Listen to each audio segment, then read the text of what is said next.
En esta parte de nuestro estudio tenemos que entender el reino y tenemos que entender la iglesia. La tarea, amables buscadores de la verdad, la tarea de la iglesia no es una organización humana ni es un edificio de ladrillos. La iglesia es una asamblea de creyentes. Todos, sin excepción, de cualquier raza, credo o nación, que confíe plenamente en Jesús como el Dios hecho hombre y Salvador único, que da eternidad, todos los vivos actuales que creemos en Jesús como el único y suficiente Señor y Salvador, somos la asamblea de los creyentes, o sea, el cuerpo de Cristo, el cuerpo místico de Cristo en todo el mundo, y somos la iglesia. Ahora, hay una sola iglesia y muchas denominaciones. Hay una sola iglesia, los creyentes en Jesús, que vivieron, que viven o que vivirán. Esa es la iglesia. Y muchas tradiciones religiosas o denominaciones. Aquí en Cali, según el último censo, hay 850 denominaciones, pero esperamos que haya una sola iglesia que es el cuerpo místico de los creyentes en Jesús, mi Señor. Esos son los hermanos, los que creemos en Jesús. Y el reino es la tarea que nos dejó a nosotros. Ahora, no podemos construir un reino sin el rey. Entonces nos dejó la tarea de predicar el reino, pero esperamos el rey para que él lleve a culminación su tarea. Jesús viene como rey. Inclusive que todos en las oraciones clamamos porque venga, ¿no? En el Padre Nuestro, venga tu reino, hágase tu voluntad como en el cielo, así también en la tierra. Siempre nos enseñó a orar por el reino. Entonces vamos al libro de los Efesios, capítulo 1, y miremos que estamos equipados, nosotros, el cuerpo de Cristo, la iglesia, la asamblea de los creyentes, estamos equipados para predicar del reino en medio de este otro reino que es el reino de las tinieblas. Yo podría decir que los creyentes en Cristo somos del reino de la luz y estamos aquí en el mundo, que es el reino de las tinieblas, como invasores. Por eso Jesús dijo que nosotros somos la luz de este mundo. Entonces nosotros, los hijos del reino, Dios nos estableció aquí para que prediquemos en este reino de tinieblas. Y mire lo que dice la epístola del apóstol Pablo a los Efesios, capítulo 1, verso 17. Para que el Dios de nuestro Señor Jesucristo, el Padre de gloria, nos dé espíritu de sabiduría y revelación en el conocimiento de Él, alumbrando los ojos de nuestro entendimiento, para que sepamos cuál es la esperanza a que Él os ha llamado y cuáles las riquezas de la gloria de la herencia en los santos. Entonces, en primer lugar, nosotros como iglesia estamos, según el versículo 17, para que Dios nuestro Señor nos dé espíritu de sabiduría y revelación y alumbremos, versículo 18, los ojos del entendimiento para poderle decir a la gente que hay dos reinos, uno equivocado de tinieblas que lo maneja Satanás en este mundo y otro el verdadero de luz que lo maneja Jesús como el rey a través de la iglesia, que somos los que creemos en Jesús, predicando su palabra. Y espero que abra los ojos del entendimiento y comprenda estas verdades tan grandes y las riquezas de la gloria y la herencia de los santos. ¿Cuál es la riqueza? Salvación. ¿Y cuál es la herencia? Eternidad, cielo y vida eterna.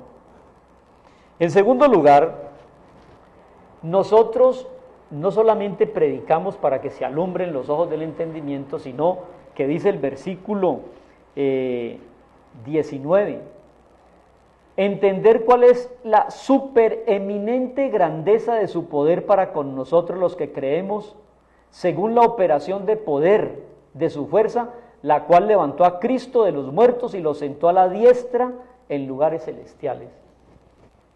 En segundo lugar, nosotros como iglesia, los que creemos en Jesús, no solamente tenemos que clamar por la sabiduría para alumbrar los ojos a la gente, que entiendan a Jesús, sino el poder que tenemos, que fue el mismo poder que levantó a Jesús de entre los muertos, lo subió al cielo y está sentado a la derecha del Padre, y ese poder de la resurrección es el poder que Él ha depositado en nosotros, su iglesia, los creyentes. La tarea es difícil.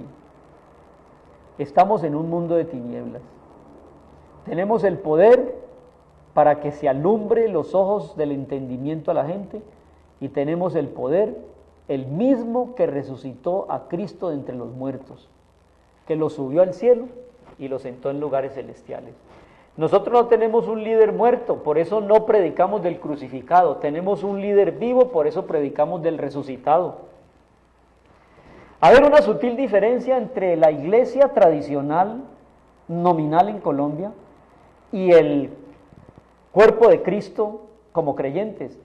Los unos adoran un crucifijo, nosotros adoramos un Jesús resucitado. El Jesús que estaba en la cruz para nosotros dejó la tumba vacía. Entonces no sigamos tras un doloroso o el ángel o el Dios caído o el sufriente. Sigamos al Dios glorificado, resucitado y triunfante. Digan lo que digan, vale la pena seguir a un ganador.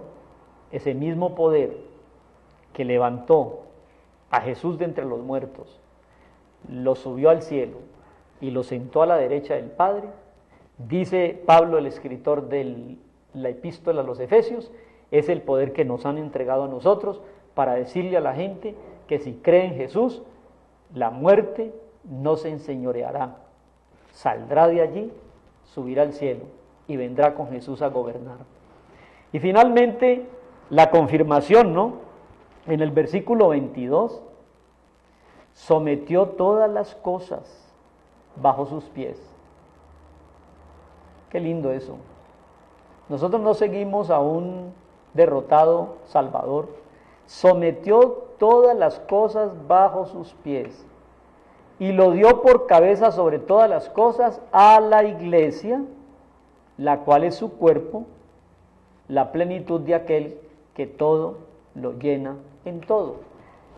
Bueno, la cabeza responsable de llevar este mensaje al mundo es la iglesia, los creyentes. Nos dio por cabeza, no somos cola. Si hay alguna necesidad en esta sociedad, es la necesidad de escuchar a los verdaderos creyentes en Jesús y su palabra acerca del significado de la historia, de los tiempos que vivimos y la liberación gloriosa de Jesús, que triunfó sobre la muerte, subió al cielo y viene a través de la iglesia como cabeza de turco a imponer aquí un milenio de paz, de armonía y de concordia. Muy bien, amables buscadores, aquí tenemos un espacio de estudio y de reflexión bíblica para que juntos entendamos que Jesús vino, murió, subió al cielo, está a la derecha del Padre, esperando que todos sus enemigos se pongan por estrado a sus pies y regresando a consumar la historia. Y dio este mensaje del reino a todos los que creemos en él, que somos la iglesia.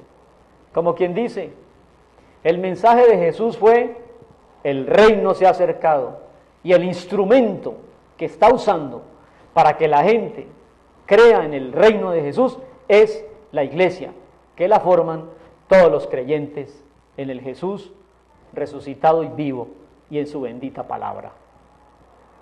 Que el Señor nos bendiga, que el Señor haga resplandecer su rostro sobre todos nosotros y que a todos los buscadores y buscadoras Dios le llene el corazón les abra el entendimiento, les ilumine la razón, descubran el poder que Jesús tiene, que fue el mismo que lo resucitó de los muertos, y creamos en el mensaje que nos ha encomendado como iglesia para que venga su reino. Venga tu reino, hágase tu voluntad, como en el cielo, así también en la tierra. Que tú seas parte de esa iglesia, que es el número de creyentes en Jesús, que lo tienen como su único, suficiente Señor y Salvador. Que Dios le bendiga, y si Jesús no regresa, como prometió hacerlo, nos encontramos en otra ocasión. Bendiciones.